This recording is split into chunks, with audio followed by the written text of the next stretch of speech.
Hey everybody. So I decided to come and talk about on day 9 of the 12 days of self-care. I'm jumping around a little bit. I was supposed to do another guided meditation, an inner child healing meditation, and that will be done tomorrow morning. However, today something hit me in my spirit and I wanted to talk about it. And I wanted it to be about, and I want to talk about envisioning and vision boarding. So I know that this is a time of year that we are creating our vision boards and really thinking about what has happened this past year, how we can refine our steps to make things happen for next year. And that's definitely what I'm thinking about, right? Because I want to leap further than I have ever. I have some goals that are out of the zone that I've ever been in, and that's fine. But when we're thinking about envisioning, right, first of all, everything has to begin in your mind. And for you to put something in your mind, you have to believe it. Number one, you have to have some sort of, or I don't even want to say you have to, but there needs to be some sort of exposure, or you need to believe the things that are being exposed to your mind that are better for you, right? So these are the things that are important for people who have grown out of sight in terms of what they have learned, what they have done in their lives. You know, people who went from 0 to astronomical in a short amount of time.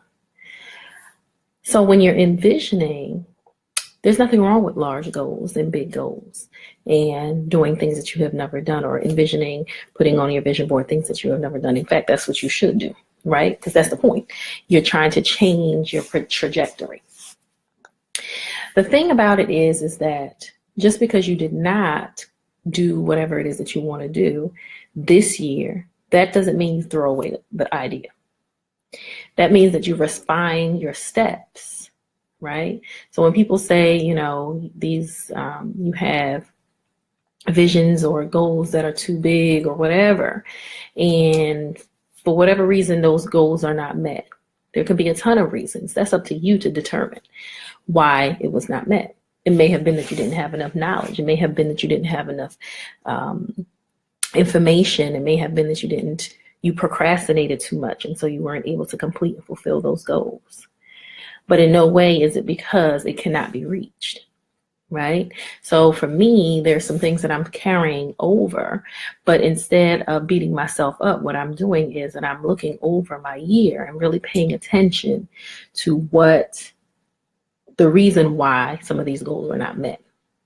And so, for example, in the area of healthy living and weight loss, I had to get real with myself about the fact that my addiction to sweets and to food really had to do with my emotions. And there were certain things that were not resolved and things that I was avoiding and thinking that I could go around before, in order to do or to create the, to live the vision that I have for myself, right? And I can't. I have to be honest, because for me, those are the primary things that I need to pay attention to. I need to be more disciplined in terms of making sure that I carry food with me and things like that, not falling into temptation.